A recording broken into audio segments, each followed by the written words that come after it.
Hai, Assalamualaikum. Okay, hari ke-11 ni kita sambung dengan konsep akad dalam muamalah. Akad dalam muamalah ni, sebelum belajar akad ni, yang penting kita kena belajar tasarruf dulu. Apa maksud tasarruf?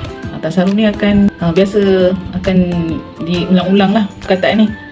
Tasarruf ni, definisi dia, tasarruf adalah setiap perkataan atau perbuatan yang mempunyai akibat hukum.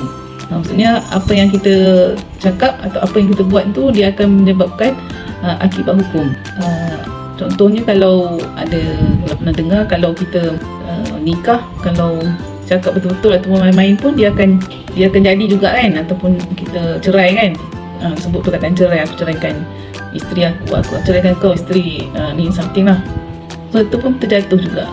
Jadi hati-hati sebenarnya, perkataan dan perbuatan ni dia akan menyebabkan akibat hukum. Ada dua jenis tasarruf ni. Ada dua jenis tasarruf, iaitu tasarruf fi'liyah dan tasarruf qauliyah. Fi'liyah ni dari perkataan fi'il kan, perkataan perbuatan lah, berbentuk perbuatan fi'liyah macam wudu, solat, makan, minum, dia yang kita buat. Kalau tasarruf qauliyah ni perkataan Arab dia, qaul ni percakapan lah. Apa yang kita ucapkan ni boleh jadi akad ataupun bukan akad. Qauliyah ni ada dua lah. Dia punya akibat hukum dia akan jadi dua, sama ada yang menyebabkan akad, yang jenis akad, iaitu ucapan dari dua pihak. Contoh dia macam akad jual beli kan, ada dua pihak, penjual dan pembeli. Ijarah, sewa menyewa, syirkah, bahkan kongsi.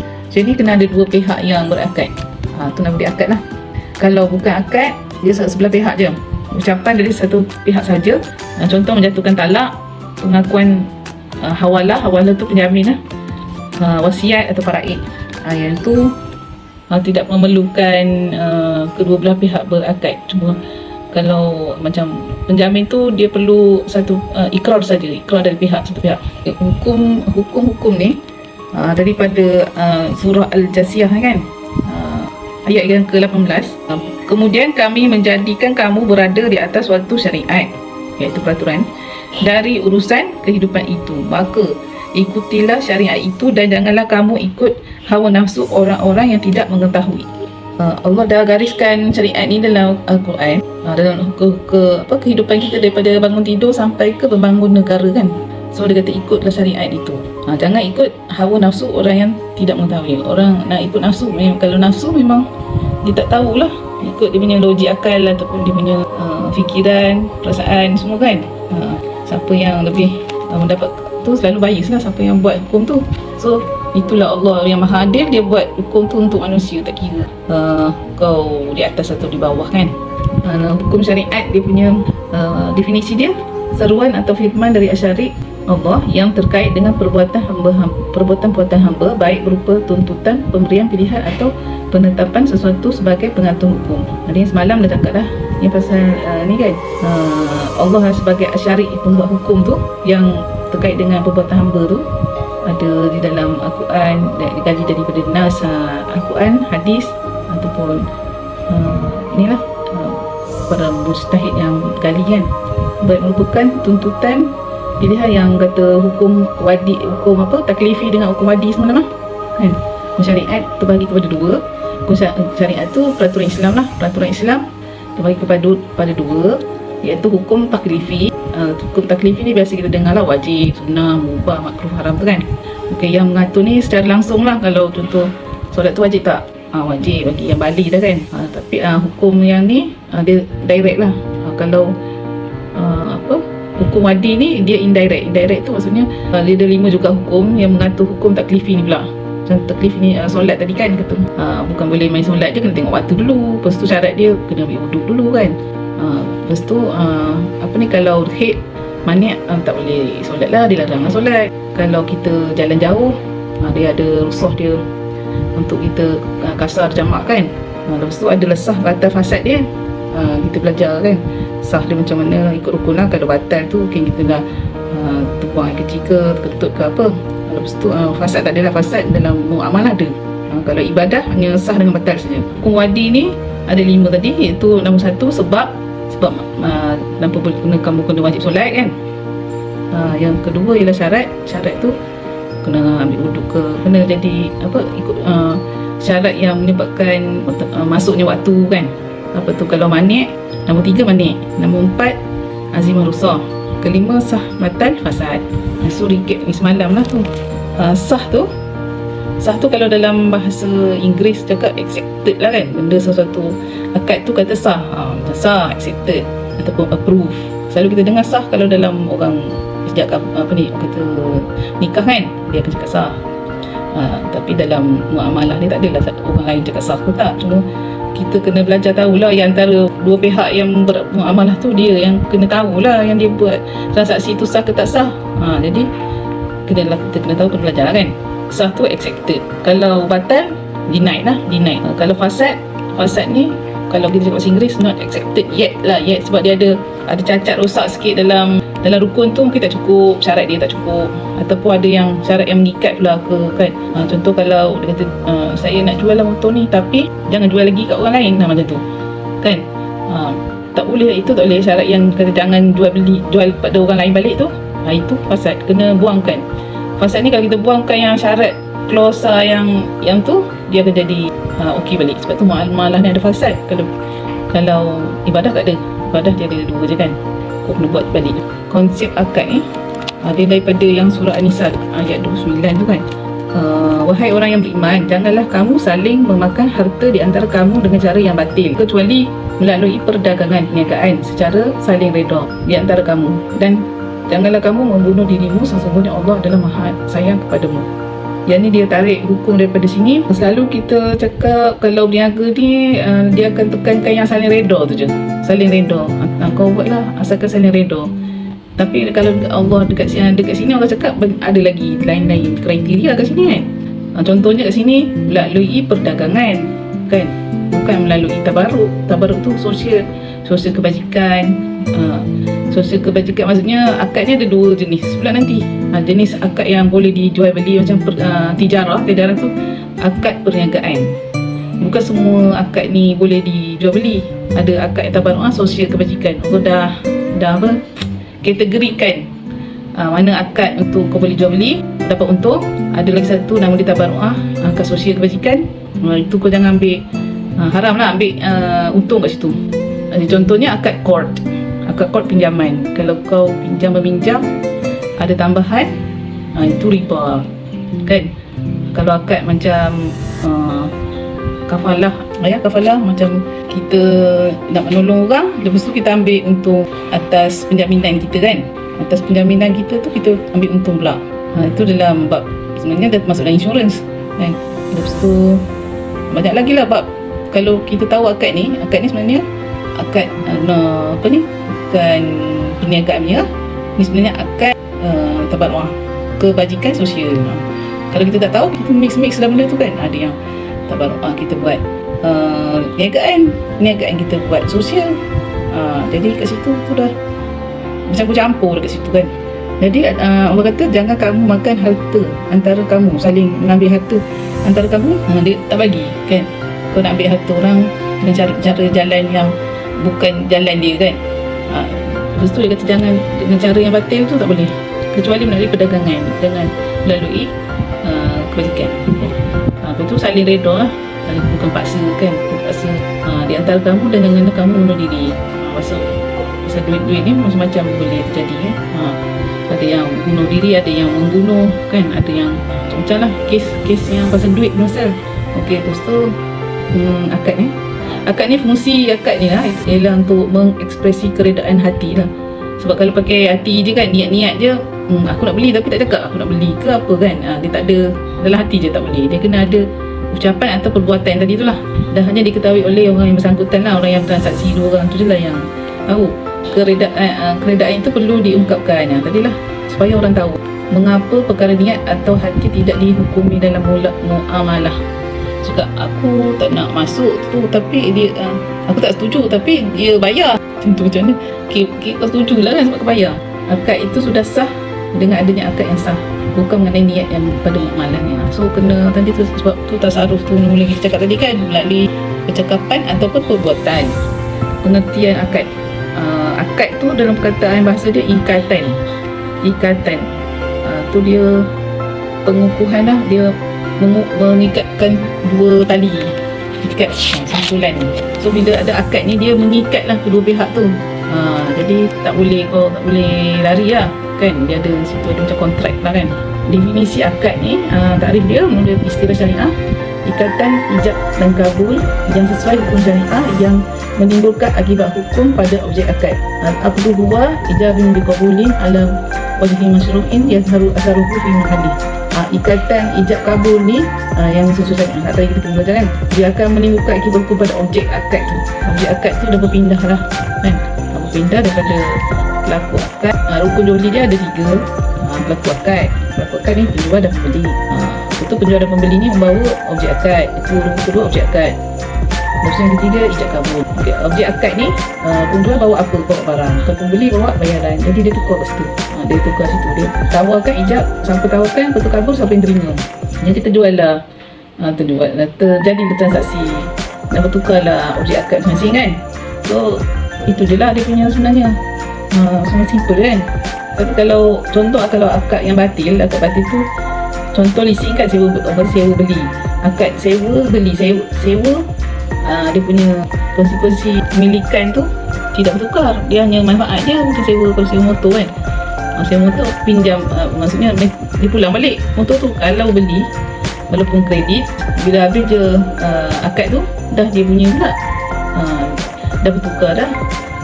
Sewa lepas tu beli, dia macam dua akad kat situ. Multi akad tu adalah batal, nanti next chapter lah kan. Multi akad tak boleh, dia akan jadi objek akad tu tak ada, kita tak tahu apa dia punya status kan. Okey, nah kalau kedua akad yang batal ialah kalau syarikat kerjasama tu tidak tak ada akad, dia orang main macam kumpul modal campur modal, apa ketemu modal kan. Kau ada modal berapa, 20,000. Lepas tu yang ni jumpa lagi kawan, ada lagi modal, campur modal. Lepas tu siapa yang nak buat kerja je, cari orang yang ada waktu buat kerja jual kan. Jadi ni tak ada akad sebenarnya. Akad ni tak sah lah. Dia kena ada sebenarnya cukup rukun dia. Ada pemodal dengan, kalau pemodal tu kena ada pelaku pengelola dia kan. Pengelola tu pengusaha dia, baru kita akad satu majlis. Itu nanti kita belajar lah kan. Rukun akad tadi ada 3 tadi lah.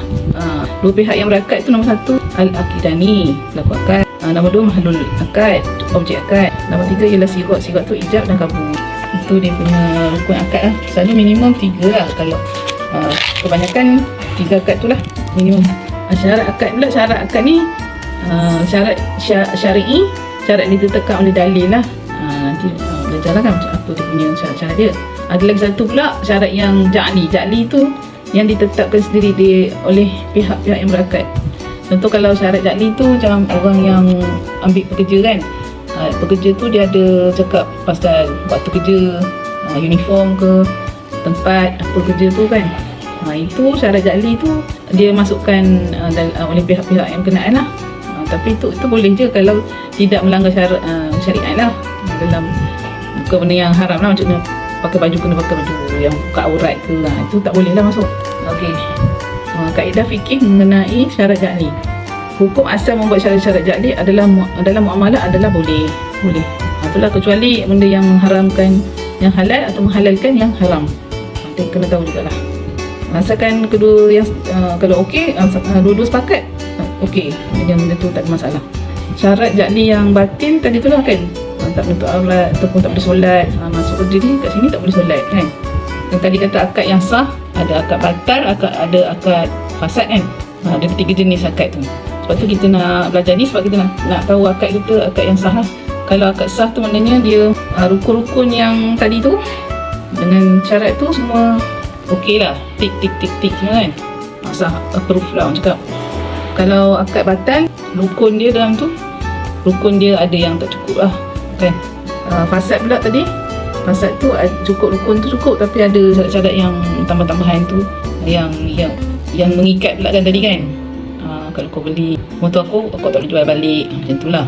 So ni sah itu accepted, batal denied. Kalau fasad not accepted yet until something yang closer tu kau ni lah kan, kau buang lah. Akad sah dan akad tidak sah, contoh lah ni. Kalau jual beli yang memenuhi rukun dan syaratnya, hukum dia sah. Kalau jual beli oleh orang gila, anak yang belum memayis, tu batal. Jual beli barang yang tiada, tu batal, barang belum ada. Jual beli janin binatang yang ada dalam kandungan, batal. Akad nikah tanpa tentukan mahar, mas kahwin kan, batal. Akad nikah tanpa ijab kabul, batal. Akad nikah bagi yang belum memayis, batal. Jual beli dengan harga yang tidak diketahui, fasad. Orang kota yang berjual dengan orang kampung, sebab orang kampung tu tahu harga pasar, fasad. Membeli barang yang sudah ditawarkan orang lain, fasad. Nikah dengan perempuan yang sebagai isteri yang kelima, fasad. Perempuan nikah sebagai isteri baru tapi syaratkan suami berceraikan isteri dia yang lama, fasad. Kesimpulannya, syariatnya sangat menjaga harta. Kenapa kita nak ikut syariat? Syariat tu hukum Islam lah kan, peraturan-peraturan Islam ni. Kenapa kita nak ikut peraturan Islam? Sebab Islam ni menjaga harta. Sebab Allah yang turunkan syariat ni, cara-cara ni kan, peraturan ni Allah yang turun kepada kita. Jadi dia nak menjaga harta kita. Macam mana perpindahan harta tadi lah, transaksi tu jangan ada yang anaya, yang kena anaya, ada yang kena zalimi. Sebab pasal harta ni nafsu manusia kan, dia memang suka kan. Jadi yang cerdik sikit akan menganiaya yang kurang sikit lah. Kadang-kadang bukan kata tak pandai tapi cuma tak tahu law kan. Boleh je orang lain manipulate kita. Orang yang profesional pun boleh kena manipulate kan, sebab tak tahu law kan.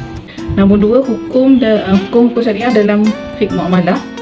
Islam ni memuatkan berbagai rincian dan penetapan dasar, sebab berbagai muamalah akan berbagai macam akad tersebut hingga tujuan akad bisa terrealisasi dan dapat memenuhi keperluan umat. Ni maksudnya belajar ni dia adalah muamalah dasar tu, maksudnya dia basic punya formula basic. Sebab yang ke depan nanti dia akan, perniagaan ni kan dia berkembang kan, dia akan cara orang berniaga kan, dulu tak ada online, sekarang ada online. Jadi macam-macam lah, dengan dropshipper lah, affiliate lah. Jadi benda ni, yang asas ni dia dah jadi formula asas lah. Bila tahu ni, dia ke depan tu dia tak confuse sangat. Kita tak buat yang salah kan, sebab kita dah tahu dia punya basicnya. So nombor 3, semakin jelas rincian dan kecemaran dalam buat akad, peluang konflik dan pergaduhan akan semakin kecil lah. Kalau dah tahu masing-masing, dah tahu kan hak masing-masing. Jadi nak jadi konflik, nak jadi pergaduhan tu memang susah lah. Dua-dua dah tahu kan. Dan selalunya yang bergaduh tu sebab tak tahulah. Jadi mesti nak hak masing-masing. Tak tahu yang tu sebenarnya kita bukan hak kita kan. Nombor 4, fungsi akad dalam muamalah maliyah. Menentukan sah atau tidaknya muamalah kita. Menentukan nombor 2, menentukan sah atau tidaknya hak orang lain yang menjadi hak kita. Kita ialah sebab apa? Sebab kita nak tahu kita punya muamalah dengan orang lain tu. Kalau kita penjual, kita nak menjual tu betul tak caranya, ataupun kita membeli, cara kita dah dapat barang tu, harta yang kita dapat tu betul tak menjadi hak kita. Bila tu kita nak tahu ni lah dia punya sah ke tak sah kan. Akad mengatur hubungan antara pihak yang terlibat. Hubungan tu lah, jangan hubungan yang tak tahu apa dia punya ni kan, dia punya status kan. Mengikat hubungan antara mereka sejak akad dibuat. Mengikat lah, maksudnya kalau hutang tu macam mana, dia tempoh dia macam mana kan, berapa banyak yang hutang, hutang tu berapa, apa. Jadi dia tulis kat situ. Jadi dua-dua pun boleh ingat kan.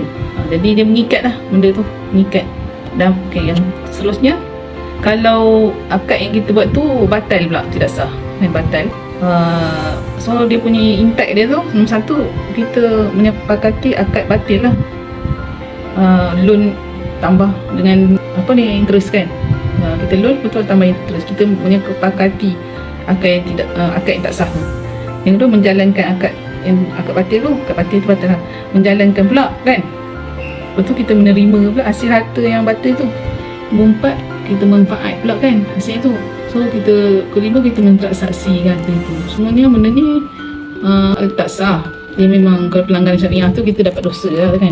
Tapi dia impact kepada tadi tu kan, yang first belajar pasal objek barang yang dijual beli tu kan harus milik sendiri, kepemilikan tu milik kita kan. Kalau kita beli barang ni, dah impact dia, barang yang kita beli tu tak sah, macam mana kita nak transaksi balik kan, nak guna balik tu dah macam kita pakai barang orang lah. Itu dia punya impact dia tu. So tu je untuk ni kali ni, fungsi akad, syarat akad, rukun akad, rukun jual beli.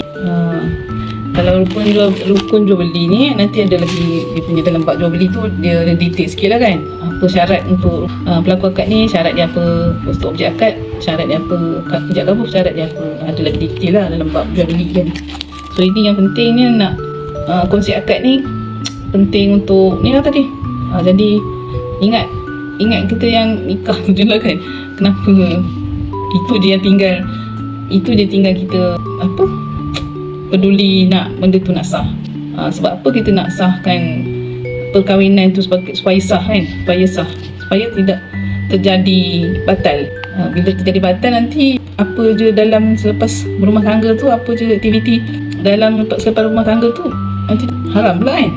Sebab kalau antara perempuan dengan tu duduk rumah semua kan, nafkah dengan anak semua tu, diperlukan daripada akad yang sah lah, baru boleh lah jadi berumah tangga kat situ. Apa dengan kita bertransaksi kan.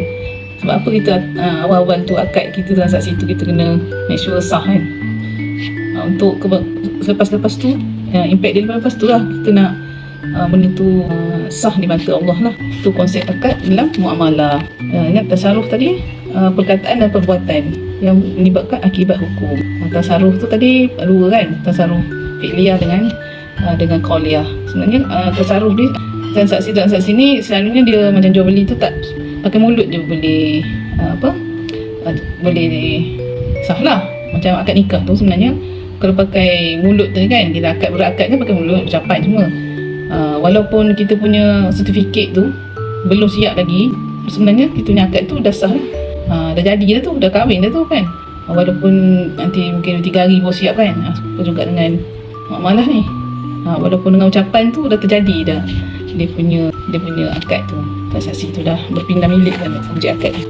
Okey, nak cakap sikit pasal yang harta, konsep harta dan pemilikan. Pengertian harta, harta ni dalam bahasa Arab mal dia panggil kan. Dari segi bahasa, apa yang kamu miliki dari segala sesuatu, milik kau lah. Apa yang kau miliki tu harta kau lah, yang boleh dijual beli tu kan, ada nilai tu adalah harta. Pengertian dari segi syariah pula, setiap apa yang dapat dimanfaatkan dari apa yang dibolehkan syariah untuk memanfaatkannya. Apa ni, benda yang boleh syariah bagilah dimanfaatkan tu. Contoh dia, harta dalam Islam ada 2 kriteria. Satu yang bermanfaat, satu lagi dibolehkan oleh syariat untuk dimanfaatkan. Ada juga yang kata daging babi bermanfaat, makanan kan, tapi tidak dibolehkan di syariat untuk dimanfaatkan. Jadi kat situ kita kena wailah harta haram daripada zat kan. Kalau apa arak, ada juga kata minum dia bagi panas kan, ada manfaat juga, tapi tidak boleh disyariatkan, tidak boleh. So itu bukan harta dalam Islam, itu bukan harta kan, najis. Itu dalam jual beli nanti dia ada elaborate lah. Konsep istikhlaf, ada 2 prinsip. Konsep istikhlaf ni merupakan konsep atau pandangan Islam terhadap harta di dunia adalah milik Allah. Dia dalam banyak dalam ayat dalam Quran tu dia mengatakan apa yang ada di langit dan di bumi adalah milik Allah kan. Banyaklah Allah menjadikan manusia berkuasa, tapi Allah yang menjadikan manusia itu berkuasa atas harta itu, dan nafkahkanlah sebahagian dari hartamu yang Allah telah menjadikan kamu menguasainya. Allah punya sebenarnya dan apa saja harta dalam dunia ni Allah punya, tapi Allah bagi kita untuk menguasainya.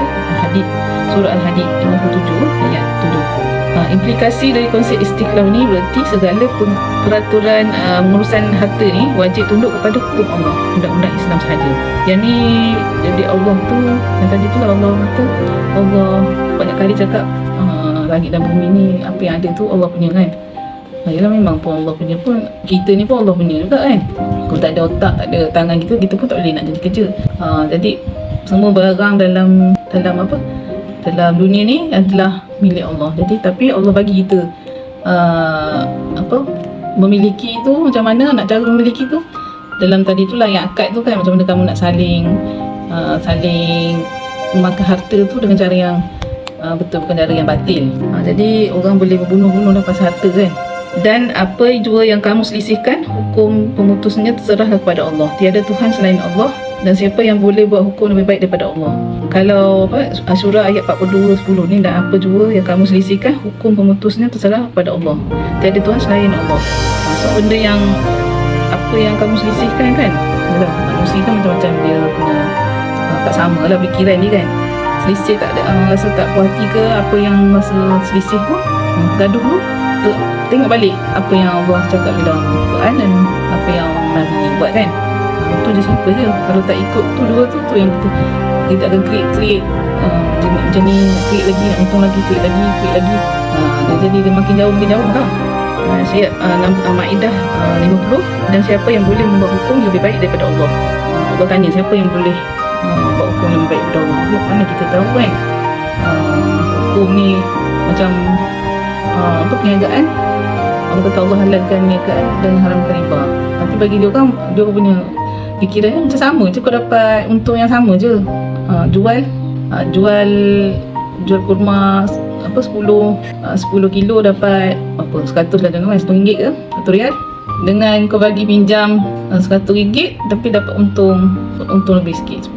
Dia bagi dia nampak sama kan. Tapi Allah yang tahu, Allah yang buat hukum ni, Allah yang tahu. Betul sampai sekarang kita dapat tengoklah dia punya impact inflasi kan. Satu dunia kita impact sekarang kan. Jadi Allah lah yang maha tahu. Surah Al-Ma'idah ayat 62, mereka berlumba-lumba makan harta haram. Harta haram dan berdosa. Alangkah baiknya ketua-ketua agama melarang mereka berbohong, berdusta dan terus memakan harta haram. Ni Allah cakap pasal orang yang atas lah, yang memegang polisi, orang yang memegang pemerintahan kan.